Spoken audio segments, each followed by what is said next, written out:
सत साहेब, परमात्मा के प्यारे पंछियों, सभी को राम राम। सत साहेब। बंदी छोड़ गरीबदास महाराज कहते हैं कि भाई, जब एक चूजा बड़ा होता है, धीरे धीरे उसके पंख आते हैं। वो पंख बड़े होते हैं, फिर वे पंख मजबूत होते हैं, और जब वो पंख इतने मजबूत हो जाएं कि वे चूजे का भार ले सके, तब चूजे की माँ क्या कहती है? उसको पैर मार के घोंसले से बाहर गिराने की कोशिश करती है, ताकि वो अपने पंख फड़फड़ाए और उड़ना सीखे और उड़े। लेकिन यदि कोई चूजा थोड़े से एक दो पर निकलाएं और उन्हीं परों को ये सोचे कि हाँ भाई, यही मेरे पंख हैं, और उड़ने की कोशिश करे, घोंसले से बाहर कूदे, तो क्या होगा? वो गिर जाएगा, चोट लगेगी, और आसपास में कोई कुत्ता या बिल्ली घूम रहा होगा तो चट कर जाएंगे उसे। तो इसीलिए ये काल रूपी बिल्ली बैठी हुई है इस जीव रूपी चूजे को खाने के लिए, कि ये धोखे में गिरे और मैं इसे खाऊं। तो बेहतर है कि आप जो है इस धोखे में ना फंसना। इसीलिए साहिब समझा रहे हैं साकट, चाणक्य के अंग में साकट व्यक्ति के बारे में, कि आप ये गलती ना करना। यदि ये गलतियां करोगे तो आप भी साकट कहलाओगे। साहिब क्या कहते हैं बंदी छोड़ महाराज? गृहचार संप्रदा देख ले, 52 द्वारो जाए, भांग तंबाकू भगत हैं, पत्थर कंठी लाए। ठीक है, क्या कहा कि पहले तो 4 संप्रदायों को देख लो। पहले जो है रामानंदी संप्रदाय, नागा साधु और अनेकों अनेक संप्रदाय होती थी। तो 4 संप्रदाय उस समय में थी, साहिब के समय। आजकल तो और भी बहुत प्रचलित हो गई हैं। तो क्या कहते हैं कि ये चारों संप्रदाय अगर देख लोगे, इनके 52 द्वार अर्थात इनकी 52 शाखाएं, अगर इन सब में घूमोगे तो क्या आपको दिखाई देगा? कि भांग तंबाकू भकत हैं, पत्थर कंठ लगाए। कि सभी, कोई भांग पी रहा है, कोई तंबाकू पीता है। आपने बहुत से लोगों को देखा होगा ना कि अरे शिव जी भी तो भांग पीते हैं, शिव जी भी तो चिलम भरते हैं। तो इस प्रकार के तर्क देके जीवों को भ्रमित किया जाता है, जीवों को व्यसन की तरफ धकेल दिया जाता है। खुद तो व्यसन करते ही हैं और दूसरे भी उनको भी व्यसन में लगा देते हैं। तो इस प्रकार से वे खुद तो साकट हैं ही, दूसरे को भी इसी तरफ धकेल देते हैं। पत्थर कंठी लगाए, हाथ में कंठी माला, गले में कंठी माला और पत्थर की पूजा। तो साहिब कहते हैं ये सब के सब साकट हैं। ग्रीब आदि जोग को बूझ ले, सर्फ पिटार घाल, फुम्बी नाद बजावही, या साकट की चाल। क्या कहा कि आदि योग को पूछ ले, बूझ ले यानी कि पूछ ले। एक बूझने का अर्थ होता है पूछना, और एक बूझने का अर्थ होता है जानना। तो अब किसी से अगर पूछोगे तो बात बनेगी नहीं, क्योंकि किसी को पता नहीं। तो साहिब क्या कहते हैं कि भाई उस आदि योग को, ये जितने योगी हैं, बोले ये सब तो बेकार का योग है। उस आदि योग को जानो जो शिव ने धारण किया, उस आदि योग को समझो। सर्फ पिटारे घाल, और लोग क्या करते हैं? सांप को गले में लगा के लटका के, कि शिव जी भी तो डाले रहते हैं सांप, तो खुद के भी गले में सांप डाल लिया। भांग तंबाकू पिएंगे, और फुम भी होती है एक, मतलब जैसे सींग होता है ना, भैंस का, गाय का, बैल का सींग, इस तरीके की, आगे से पतली और उसके बाद पीछे से मोटी। तो पतले हिस्से में फूंक मार के उसे बजाते हैं। तो क्या कहते हैं? फुम भी नाद बजा वहीं, या साकट की चाल। और घर घर वे द्वारे फिरते रहते हैं। किस चीज़ के लिए? भिक्षा मांगने के लिए। वो नाद बजाते हुए कि भाई हम शिव का रूप हो गए। तो उनके ऊपर कटाक्ष किया है यहाँ पर साहिब ने। क्या कहा? ग्रीब ये तो संतों के पंथ हैं, टुकड़े पानी चाहे, जिन्हें पंथ चलाइया वह तो अगम अथाह है। कि ये जितने भी आपको पंथ दिखाई दे रहे हैं, ये जो संतों के नाम पर पंथ हैं, ये सब किस लिए है? कि टुकड़े पानी चाहे, इनको पानी की चाह है, इनको भोजन की चाह है, कि इनको जो है ये घर घर जाते हैं, हाथ फैलाते हैं ताकि इनको भिक्षा मिल जाए। बोले तो भिक्षा मांगने का एक इन्होंने अपना प्रचलन बना रखा है। ये संतों के नाम पर पंथ चला रहे हैं, लेकिन वास्तव में जिनके नाम पर ये पंथ चलाए हैं, जिन ये पंथ चलाइयाँ कि जिसके नाम पर ये पंथ चलाए गए हैं, वह तो अगम अथाह, वो तो सभी महापुरुष अगम थे, अथाह थे। वो तो उस परमात्मा के साथ एक हो चुके हैं। क्या कहा? गरीब गुरु गलत यों होत है, नानक जे है पंथ, फिट जननी तिस संत की, साकट शिष्य करंत। क्या कहा? गुरु गलत यों होत है, गलत अर्थात गलतान, किसी चीज में गलतान हो जाना, मस्त हो जाना, उसके साथ एक हो जाना। कि असली गुरु तो भाई वो होता है जो उस परमात्मा के साथ एक हो जाता है, उसके नाम में मस्त हो जाता है। जैसे नानक जी, नानक जे है पंथ, कि जिस प्रकार नानक जी का नाम पे जो पंथ चलाया हुआ है, कौन सा? सिखों का। और नानक जी क्या है? नानक जी तो उस सतपुरुष के साथ उस सतलोक जा चुके हैं, वे तो सचखंड जा चुके हैं। तो नानक जी जो है, नानक जी उसके नाम में गलतान थे। इसी तरह जीव को भी उनके पंथ पे जो चलना चाहते हैं, उनको भी उसमें गलतान होना पड़ेगा। लेकिन ये नहीं, बकरे खा रहे हैं, मुर्गे खा रहे हैं, अगर इस प्रकार की चीज़ें अगर कर रहे हैं तो बताइए क्या वो नानक जी के पंथ पे चल रहे हैं? नहीं चल रहे हैं। कहते हैं फिट जननी तिस संत की, साकट शिष्य करंत। और ऐसे संत की, जननी को, माता को धिक्कार है जो संत दुष्ट शिष्य को धारण करता है। यानी कि कभी भी किसी दुष्ट शिष्य को नाम दान आदि नहीं देना चाहिए, साकट व्यक्ति को नहीं देना चाहिए। क्योंकि यदि साकट व्यक्ति को दिया गया तो वो समाज के अंदर भ्रम अज्ञान फैलाएगा, वो काल का एजेंट बनेगा, क्योंकि वो पहले से ही साकट है। आजकल बहुत से हैं, क्या कहते हैं? गृभ पंडित साकट कौन विधि। अब पूछते हैं कि भाई जो पंडित है, पंडित को साहिब ने कहा कि साकट है, तो सवाल पूछा गया कि भाई कैसे है? पंडित जो है उसको आपने दुष्ट कहा, क्यों कहा? इसका निर्णय बताइए, बयान दीजिए कि भाई आपने ऐसा क्यों कहा। पंडित साकट कौन विधि, इसका निर्णादेह, तेरा मी जी मत फिर तू कंठी मत ले है। गृभ पंडित साकट कौन विधि, इसका निर्णादेह, सूतक संचा खात है जिनके मोहड़े खे है। गृभ पंडित साकट कौन विधि, इसका कहो बियान, चौके कुत्ता जा बड़ा सो तो हुआ अपान। गृभ पंडित साकट कौन विधि, इसका कहो बियान, कुटिल कुबुद्धि कुटल है कुकरी, सूतक पातक खान। कि भाई पंडित कैसे है साकट?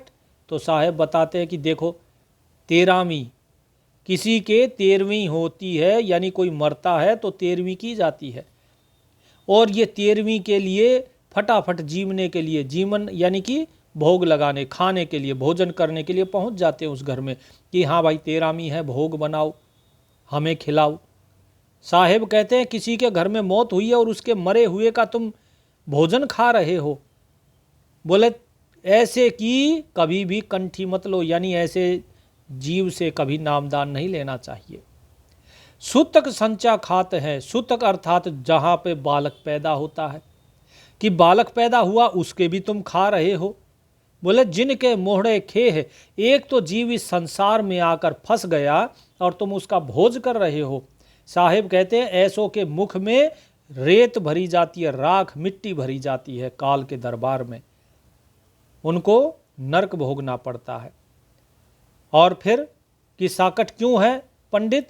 क्योंकि चौके कुत्ता जा बड़ा सो तो हुआ पान, कि अगर कुत्ता चौक में घुस जाता है, कहीं मंदिर के प्रांगण में घुस जाता है, तो क्या कहते हैं? बोले भाई अपवित्र हो गया।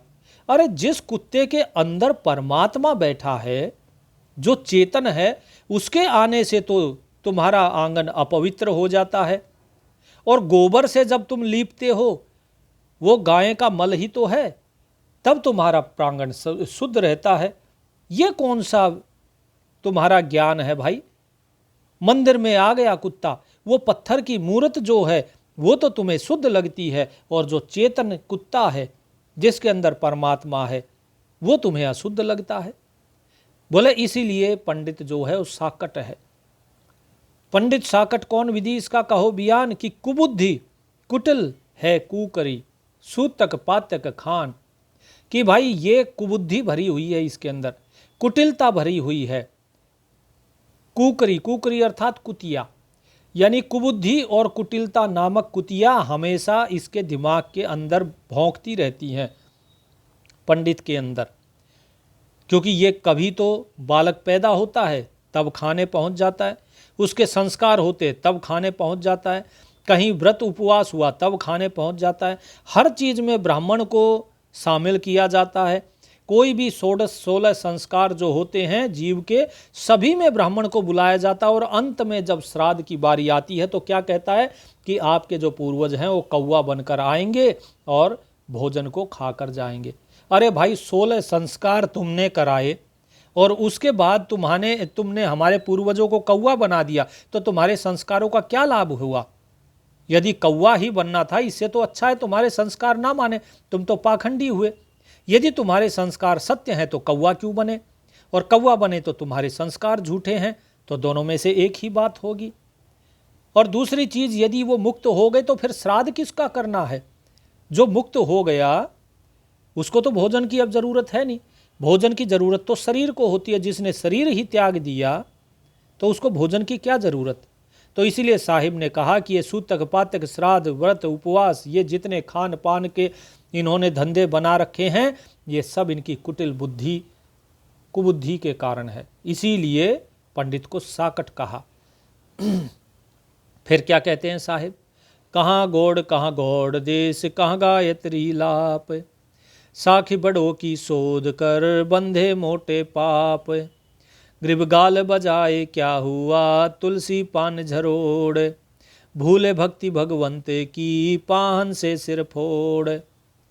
कि भाई सुनो, और केवल पंडित ही नहीं, पंडित के साथ जो लोग उनके साथ चलते हैं, उनके रास्ते पर चलते हैं, वो भी सब साकट हैं। जरा बताओ तो कहाँ है वो गॉड? गॉड अर्थात भगवान। भगवान कहाँ है और उस भगवान का देश कहाँ है? कहाँ है? कौन सा गायत्री का जाप होता है यहाँ पे? इस संसार में तुम गायत्री जाप करते हो, वहाँ पर कौन सा गायत्री का जाप हो रहा है? जरा बताओ हमें।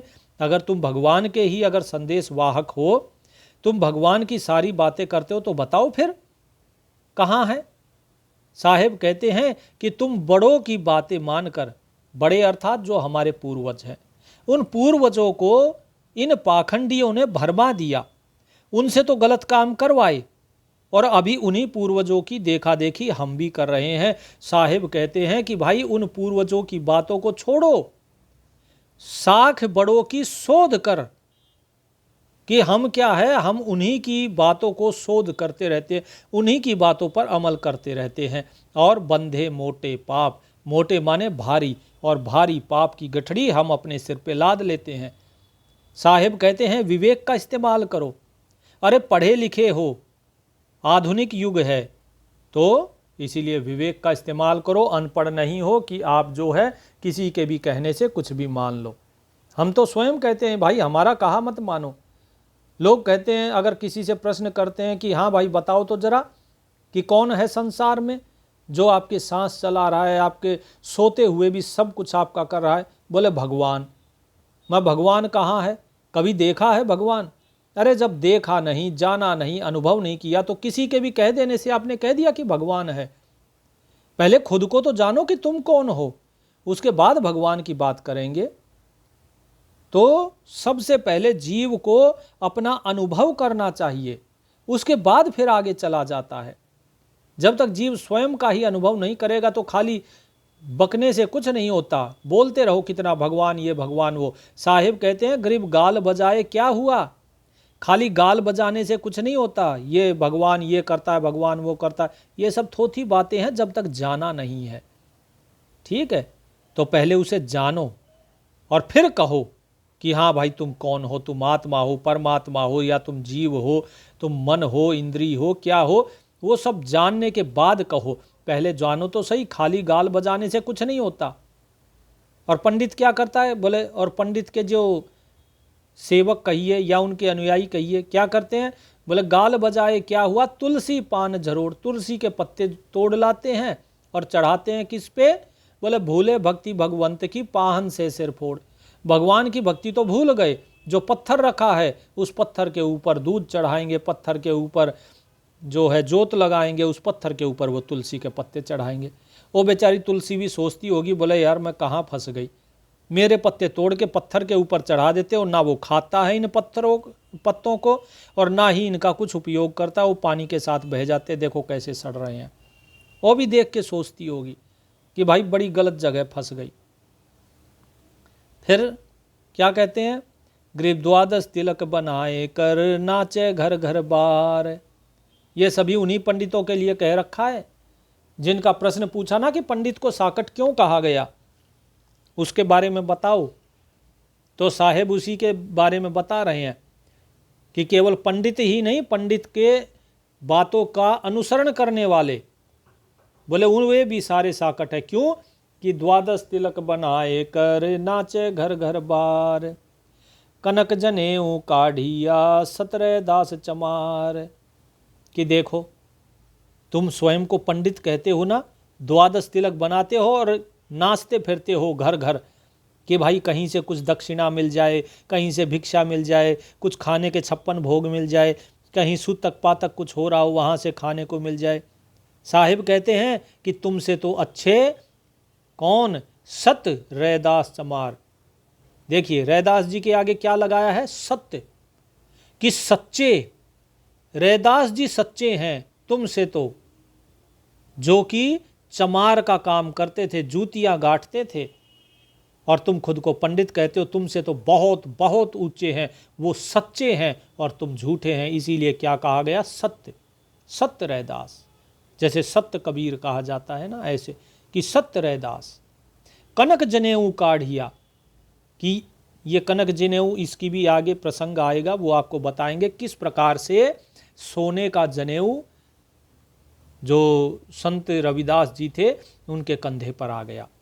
ब्राह्मण केवल सूत का जनेऊ पहनते हैं और संत रविदास जी के ऊपर सोने का जनेऊ परमात्मा ने दिया। तो उसकी भी एक कथा है जो आगे आएगी। ग्रीव तुलसी तोरे खून है, पत्थर गांठ न बांध, साकट को सूझे नहीं, जमकू राखे फांद। कि तुलसे तोड़े खून है, कि भाई जिस व्यक्ति ने तुलसी के पत्ते तोड़े समझ लो उसने खून कर दिया। तुलसी को इतना पवित्र माना गया है, वो खून के बराबर है, हत्या के बराबर है। और पत्थर गांठ न बांध, और पत्थर जो है, पत्थर को गांठ मत बांधो, अर्थात उस पत्थर से मत चिपके रहो, उस पत्थर को त्याग दो, तुलसी के पत्ते तोड़ने वो बंद कर दो। बोले साकट को सूझे नहीं, लेकिन दुष्ट व्यक्ति को ये बातें समझ में नहीं आती है। जमकू राखे फांद, क्योंकि उसको तो काल ने अपने फंदे में फंसाया हुआ है। साहिब कहते हैं जब ये सारी बातें बताई तो क्या बोले, बोले जी आप तो निंदा कर रहे हो, आप जो है पंडितों की निंदा कर रहे हो। बोले किसकी निंदा, मैंने तो किसी का नाम नहीं लिया, हम निंदा नहीं करते, हम सत्य कहते हैं कि ग्रीव निंदा नहीं निराठ है, सतगुरु साहीदार, बचन हमारा मानियो, चारों वेद विचार। कि तुम वेद पढ़ते हो ना, तो जाओ अपने चारों वेदों को विचार करके देखो हमारा वचन जो है वो सत्य है या नहीं। और हम निंदा नहीं कर रहे, हम केवल जो निराठ अर्थात जो निरासत्य है, जो पूर्ण रूप से सत्य है, वही हम कह रहे हैं। और इस चीज के साक्षी गवाही स्वयं सतगुरु हैं, ये सतगुरु के वचन हैं। इसीलिए ये मत सोचो कि ये निंदा है, ये सत्य है। ग्रीव मुसलमान को सूर है और हिंदू को गाय, सतगुरु साहीदार है, साकट जमपुर जाए। ग्रीव मुसलमान को सूर है और हिंदू को गाय, सतगुरु साहीदार है, हम कहियाँ ढोल बजाए। क्या कहा कि जिस प्रकार मुसलमान के लिए सूअर खाना हराम है, ऐसे ही हिंदू के लिए गाय खाना हराम है। और इस चीज़ का प्रमाण इस चीज़ के गवाही साक्षीकार स्वयं सतगुरु है कि ऐसा जीव यदि कोई खाता है इनको, चाहे सूअर को खाए चाहे गाय को खाए, गाय पवित्र मानी गई है इसीलिए उसे नहीं खाना। सूअर वो मुसलमानों के लिए हराम है इसीलिए उसको नहीं खाना। और चाहे मुसलमान हो चाहे हिंदू हो, हैं तो दोनों ही इंसान। परमात्मा ने तो इंसान ही पैदा किए थे। यहाँ आकर खतना कर लेने से कोई हिंदू या मुसलमान नहीं हो जाता। परमात्मा तो केवल इंसान को जानता है, वो नहीं जानता ये हिंदू है कि मुसलमान है। उसको इतना पता है सूर खाओगे या गाय खाओगे, कुछ भी खाओ, तुम साकट जमपुर जाए, तुम साकट कहलाओगे, दुष्ट कहलाओगे और काल के जाल में उस यमलोक में तुम्हें जाना होगा, नरक में ही जाना होगा। हम कहीं या ढोल बजाए डंके की चोट पर हम ये बात कह रहे हैं। फिर क्या कहा, ग्रीवनाद बिंद की सुध नहीं भर भसोड़ी भूत, साकट इस विधि जानिए दे न्योता जमदूत, गृह पंडित पाढ़ा कीजिए बन बरियों के रोज, सतगुरु साहीदार है भूले निर्गुण खोज। अब हर चीज में देखिए क्या कहा साहिब ने कि सतगुरु साहीदार है, कि जो सतगुरु है वो ही सच्चा गवाही दे रहा है। सतगुरु की जो बात है वही सत्य है। क्या कि नाद बिंद की सुध नहीं, कि ना तो तुम्हें नादी सृष्टि की कोई सुध है कि नाद क्या होता है, ना ही तुम्हें बिंद सृष्टि की कोई सुध है। नाद अर्थात जो अवतरित होते हैं। नादी परंपरा संतों की परंपरा बोली जाती है, अर्थात जो संसार से विरक्त होकर परमात्मा के साथ एक हो गए, या फिर जो इस संसार में अवतरित होते हैं, प्रकट होते हैं और अंतर्ध्यान हो जाते हैं, उन्हें कहा गया है नादी सृष्टि। और बिंदी सृष्टि क्या है? बिंदी सृष्टि वो होती है जो माता के गर्भ से पैदा होता है। नाद बिंद मतलब जो रजोवीर से, माता पिता से जो पैदा होता है उसे कहा जाता है बिंदी सृष्टि। बोले तुम्हें इनकी कोई सुध नहीं है, ना परमात्मा की सुध है ना जीव की सुध है, भरे भसोड़ी भूत। और तुम इस सभी भूतों को, भूत अर्थात जितने भी जीव हैं, चाहे वो अतीत में हुए चाहे वो भविष्य में हुए होंगे या फिर जो अब हैं, इन सभी को कहा जाता है भूत। इसमें सभी जीव आ गए। तो तुम इन सभी जीवों को बोले क्या कर रहे हो? बोले भरमा रहे हो, इसीलिए तुम्हें हमने साकट कहा है, इसीलिए दे न्योता जमदूत। और तुम सभी को यमदूत का न्योता दे रहे हो, सभी को यम के द्वार लेकर जा रहे हो, परमात्मा की तरफ नहीं लेकर जा रहे। पंडित पाढ़ा कीजिए, बोले हे पंडित याद रखना, तुम आज जो कर रहे हो ना, इसके लिए तुम्हें क्या बनाया जाएगा? पाढ़ा। पाढ़ा क्या होता है? जो बछड़ा होता है, गाय का, भैंस का जो बच्चा होता है उसे कहा जाता है पाढ़ा। उसकी बलि, भैंसे की बलि दी जाती है ना। बोले आज तुम जो है खा रहे हो, कल तुम्हारी बलि दी जाएगी जब तुम्हें पाढ़ा बनाया जाएगा। वन बरियों के रोज तुम वनों में चरते घूमोगे, जैसे भैंसे चरते रहते हैं, गायें चरती हैं वनों में जाके। बोले तुम्हें वनों में चरना पड़ेगा और उसके बाद तुम्हारी बलि चढ़ाई जाएगी। और इस बात के साक्षी स्वयं सतगुरु है। भूले निर्गुण खोज, तुम उस परमात्मा को, उस निर्गुण की खोज को तो भूल गए और संसार को तुमने भ्रमजाल में फंसाया हुआ है। फिर क्या कहते हैं? गरीब पंडित की जय बोकरा निस्वासर अरडाही। हे पंडित, पाढ़ा, अभी देखो जन्म बता रहे हैं कि एक पंडित के कितने जन्म होते हैं। पहला जन्म क्या बताया? भैंस का बच्चा पाढ़ा, यानी वो बनोगे और कटोगे। और उसके बाद क्या कहा कि पंडित की जय बोकरा निस्वासर अरडाही, जन्म पूर्वला यो लख्या विद्या छानी नाही। कि भाई उसके बाद बनोगे तुम बकरे और दिन रात तुम मैं करते रहोगे, ठीक है, और उस बकरे को भी कटना पड़ता है। फिर क्या कहा? जन्म पूर्वला यों लख्या, जो पिछला जन्म था ना वो तुम्हें तब दिखाई देगा जब तुम बकरे बनोगे, तो तुम्हें समझ में आएगा अरे मैंने पिछला जन्म इस प्रकार से व्यर्थ कर दिया, मैंने जो विद्या थी उस विद्या को छाना नहीं। छाना अर्थात जो सार था उस सार ग्रहण नहीं किया मैंने उस विद्या का। जन्म तीसरे स्वान हो, घर घर हांडी चाट। कि तीसरा जन्म किस चीज का होगा? कुत्ते का। स्वान अर्थात कुत्ता। जन्म तीसरे स्वान हो, घर घर हांडी चाट। गौड़ गलत कुत्ता भया, भूले निर्गुण बाट। कि तुमने उस गौड़ गलत, कि गौड़ अर्थात भगवान, भगवान के अंदर तुम गलतान नहीं हुए, मस्त नहीं हुए, और अंत में क्या बन गए? कुत्ते बन गए।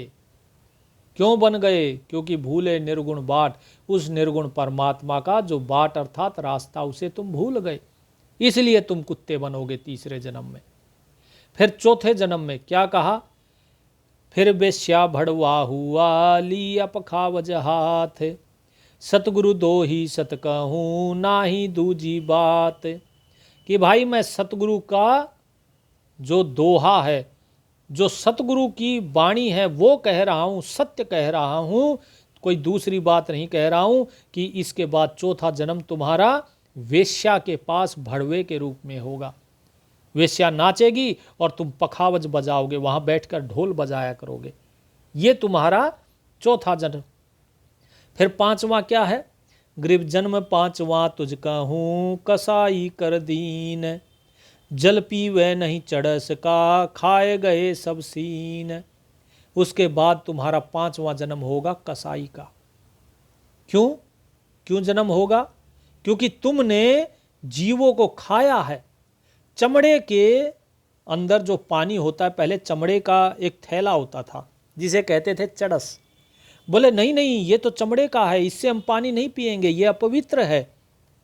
उस चमड़े से पानी नहीं पी सकते हैं, लेकिन उस चमड़े के अंदर का जो मांस था, बोले खाए गए सब सीन, उसका सीना जो है वो तो तुमने ही खाया है। जिसके चमड़े से वो चड़स बना है, वो चमड़ा किसका था? जिसका तुमने मांस खा लिया। वो मांस भी तो तुम्ही ने खाया, तो अब खाया है तो अब कसाई भी बनेंगे। फिर क्या कहा? गरीब जन्म षष्ठमा तुझका हो, भैरो भय बिताल। आन उपासी पर जले, बाजे डोरू थाल। क्या कहा? इसके बाद छठा जन्म। छठा जन्म क्या कहा? कि छठा जन्म समझो अपना, कि तुम्हें क्या बनना पड़ेगा? भैरो भय बिताल, बेताल का रूप। ठीक है? जो बना के लंबी लंबी जटाएं घूमते हैं ना, बोले वो। और क्या करोगे? बोले आन उपासी पर जले, बाजे डोरू थाल। क्यों बनोगे बेताल? इसका भी कारण बताया कि तुमने आन उपासना करी है, दूसरों की पूजा करी परमात्मा को छोड़ के, पत्थर को पूजते रहे हो, उसके प्रजले, उसके आगे दीप जलाए हैं तुमने। बाजे डोरू थाल, अब तुम जो है डोरू थाल बजा के कूदते फांदते और तमाशे दिखाते हुए घूमना, फिर ऐसा जन्म होगा तुम्हारा। फिर क्या कहा? गरीब सेवक भोपा नाचही, धुंध बाद बड़ रोग। लिए चामठी कूदही, घर घर सा सोग। कि फिर क्या है? तुम नाचोगे, भोपा बजेगा और तुम नाचोगे। तुम्हारा जो मालिक होगा वो तुम्हें मारेगा, पीटेगा। धुंध बाद बड़ रोग, तुम्हारा ये जो दुविधा है, ना तो तुम छोड़ सकोगे, ना रुक सकोगे, नाचते बनेगा नहीं, परेशान हो जाओगे, इस प्रकार का तुम्हारा रोग होगा। फिर क्या होगा? लिए चामठी कूद ही। आपने देखा होगा बहुत से एक घूमते हैं, वो भोपा बजाते हैं और अपने आप को जो है वो चाबुक साइक बनाए रहते हैं, अपने आप पे मारते हैं, पैरों में घुंघरू बांध के, और नाचते जाएंगे और अपने आप को मारते जाएंगे। तो वो चामठी लेकर, चमड़े की उस पट्टे को लेकर वो अपने आप को मारते हैं, कूदते रहते हैं, और घर घर के आगे सांसा सोग, और घर घर के आगे जो है तुम्हें अपना दुखड़ा रोना पड़ेगा, और घर घर जाके तुम्हें अब मांगना पड़ेगा। ये भी तुम्हारा ही कर्म है, क्योंकि तुमने घर घर में जाके मांगा है। कभी सूतक जीमा, पातक जीमा, कोई मर गया तेरामी, तब खाया तुमने। तो जो जो जीव ऐसे कर्म करता है उसे ये सारे दंड भोगने होंगे, साहिब ये समझा रहे हैं। और इसमें ज्ञान तो भूल जाओ, इसमें ज्ञान प्राप्ति नहीं होती है, ये सिर्फ भोग होगा आपका। फिर क्या कहते हैं इसके बाद अगला जन्म क्या होगा? ये तो 7 हो गए। फिर क्या है? साकट फिर होए गधेड़ा, कुरडी कूड़ा खाए। सप्त जून को भुगत कर फिर रसातल जाए, कि इसके बाद जो 7वां जन्म होगा वो किसका होगा? गधे का जन्म होगा। कुर्डियों पे, कुर्डी यानी कूड़े के ढेर पर ये गधा चरा करेगा, ये सारे संसार का बोझ ढोएगा, क्योंकि सारे संसार का ठेका उठा रखा था तुमने कि आ जाओ भाई मैं तुम्हारा गुरु हूँ, पूजो इस पत्थर को, ये शिव है, ये विष्णु है ना। तो इस प्रकार के, तो साहिब क्या कहते हैं, इन 7 योनियों को भुगतने के बाद फिर रसातल जाए, उसके बाद तुझे नरक में भेजा जाएगा। उससे पहले इसी संसार में अनेकों अनेक योनि देकर तुझे भुगताया जाएगा। उसके बाद फिर क्या कहा कि मन इंछा माला गले सुघड़ सुमरनी हाथ, यो उर्म दुर्मत बैसे जोड़ भेड़ की कात, ग्रीव चातुर प्राणी चोर है मूड मुग्ध है ठोठ, संतों के नहीं काम के इनको दे गल जोट। साहिब कहते हैं कि मन इच्छा माला गले, कि तुम्हारे गले में मन की इच्छाओं रूपी माला पड़ी हुई है। सुघड़ सुमरनी हाथ, और हाथ में तुमने कौन सी कंठी ले रखी है? कंठी ले रखी है लकड़ी की, बड़े अच्छे से मनिया उसमें बनाए हुए पिरोए हुए हैं, बड़ी अच्छी सी तुमने माला ले ली।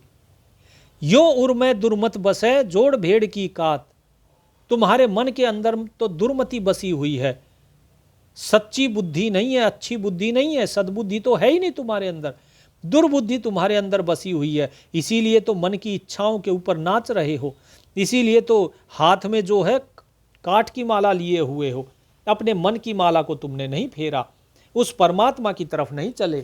तो कैसे चले? बोले जोड़ भेड़ की कात, कि जिस प्रकार भेड़ कतार में चलती हैं इसी प्रकार तुम भी भेड़ चाल में चलते रहे, और जो लोग भेड़ चाल में चलते हैं वो सब के सब, एक भेड़ गड्ढे में गई तो सभी गड्ढे में जाती हैं। ठीक इसी तरह साहिब ने क्या कहा ऊपर, फिर रसातल जाए, कि ये सारी जूनी भुगतने के बाद फिर जीव रसातल में जाता है, नरक में जाता है, और इसी प्रकार एक नरक में जाएगा तो उनके जितने अनुयायी हैं, भेड़ की सारी कतार जैसे गड्ढे में गिर जाती है, ऐसे ही सभी के सभी नरक में जाएंगे। इसीलिए साधो भाई, जितने भी जीव हैं समझ लीजिए, आप में से जो जो पंडितों के पीछे लगा है, ब्राह्मणों के पीछे लगा है, कोई बचने वाला नहीं है। जो हाल इन ब्राह्मणों का, पंडितों का होगा, जो परमात्मा को छोड़ के मूर्ति पूजा आदि ये सब करवाते हैं, केवल ब्राह्मण ही नहीं, और भी बहुत से गुरु हैं जो मूर्ति पूजा करवा रहे हैं, सभी के सभी नरक में जाएंगे, और उनके अनुयायी भी सब के सब रसातल में जाएंगे। ये सूक्ष्म वेद डंके की चोट पर कथन दे रहा है। साहिब ने कहा चातुर प्राणी चोर है, कि तुम जो खुद को बहुत चतुर समझते हो ना, इस संसार में बड़ी चतुराई दिखाते हो, बोले सब के सब तुम चोर हो। चोर क्यों हो? क्योंकि इस संसार में चतुराई दिखा रहे हो, चतुराई राम नाम के सुमरन में नहीं दिखाते। मूढ़ मुग्ध है ठोठ, कि तुम मूढ़ हो, मूर्ख हो, मुग्ध है, अर्थात इस माया के जितने भी ये चोंचले हैं इनके ऊपर मुग्ध होकर बैठे हुए हो। भाई चतुराई क्यों करता है जीव? दूसरे को, स्वयं को श्रेष्ठ सिद्ध करने के लिए। तो यानी कि जब स्वयं की श्रेष्ठता सिद्ध करनी है, यानी कि हम अहंकार में डूबे हुए हैं, हर चीज में हम श्रेष्ठ सिद्ध करते हैं, चतुराई दिखाते हैं। क्यों दिखाते हैं? ये बताने के लिए कि भाई हमारे अंदर ज़्यादा ज्ञान है, हम ज़्यादा पढ़े लिखे हैं, हम ज़्यादा श्रेष्ठ हैं। साहिब कहते हैं संतों के नहीं काम के इनको दे गल जोट, कि भाई ये ऐसे जीव संतों के किसी काम के नहीं है, इनके तो गले में फंदा डाल के इन्हें फेंक दो, चलता कर दो, बोले चलो भागो यहाँ से, तुम किसी काम के नहीं हो। जो संतों को छोड़कर और दूसरों के, अब लोग क्या कहेंगे, जय श्री राम, जय श्री राधे, जय श्री कृष्ण, ओम नमो भगवते वासुदेव, अनेकों अनेक नाम है, पता नहीं कितने नाम है संसार में। अरे भाई ये तो सब शरीरों के नाम है। यदि तुम सच्चे परमात्मा को नहीं जानोगे और खाली शरीरों को जपते रहोगे तो तुम परमात्मा का सुमरन नहीं कर रहे। शरीर क्या है? शरीर तो पंच महाभूत के, पंच तत्व के बने हुए थे। इन 5 तत्व 3 गुण, ये तो सब कुछ प्रकृति में है, ये सब कुछ तो माया के हैं। माया को ही अगर भजोगे तो माया में ही फंसोगे, मुक्ति नहीं है। तो इसीलिए साहिब ने कहा कि ये सभी संतों के काम के नहीं है जीव, इन सभी जीवों से दूर हो जाओ। इन सभी दीवों को अगर आपके पास आते भी हैं तो इनको दूर कर दो कि भाई दूर हो जाओ। या तो ये सब कुछ त्याग कर आएंगे, और यदि मूर्ति पूजा में लगे रहे तो फिर इन्हें अपने से दूर कर दीजिए, क्योंकि ये परमात्मा के नहीं हैं, ये इस माया के हैं। तो माया का जीव परमात्मा के रास्ते पर नहीं चल सकता है। फिर साहिब क्या कहते हैं, ग्रीव सुघड़ समूले जाएंगे विद्या के बेजार, सूत्र कीजिए भाट के बंधे एक कतार।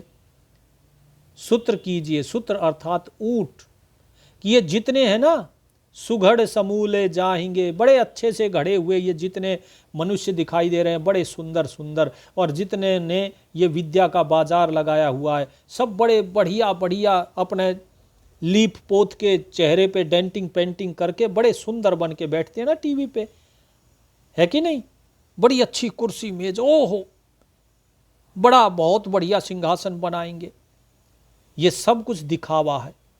साहिब क्या कहते हैं, सुघड़ समूले जाएंगे, ये मूल सहित नष्ट हो जाएंगे। ये सब के सब मूल के साथ, जड़ मूल से सब नष्ट हो जाएंगे। ये सब क्या बनेंगे, ये सब बनेंगे सूत्र अर्थात ऊंट। सूत्र कीजिए भाट के बंधे एक कतार, जैसे ऊंटों की कतार होती है ना, एक ऊंट के साथ दूसरा बांध दिया, दूसरे के साथ तीसरा। कभी देखना रेगिस्तान में जब ऊंट चलते हैं एक कतार में चलते हैं। बोले इसी तरह इन सभी ऊंटों को भाट अर्थात भाटों के यहाँ बांध दिया जाता है। ये सब भाट के ऊंट बनेंगे। ठीक है जी। तो उम्मीद करता हूँ आपको साहिब की वाणी समझ आई होगी कि आप लोगों के लिए कौन कौन सी जोनियाँ तैयार कर रखी हैं काल ने, अगर आपने परमात्मा की सुमरन सेवा नहीं करी तो। इसके आगे की बात हम अगले सत्संग में जानेंगे। पहले तो ये जो हैं इनमें से आप स्वयं का आत्म मंथन कीजिए कि आप इनमें से क्या करते हैं। यदि आप इनमें से कुछ भी गड़बड़ कर रहे हैं उसे तुरंत छोड़ दीजिए साधो भाई, क्योंकि ये सभी के सभी काल का जाल है। ठीक है जी। उम्मीद करता हूँ सेवक आप तक परमात्मा का भाव पहुँचाने में सफल रहा होगा। दास को आज्ञा दीजिए। सत साहिब।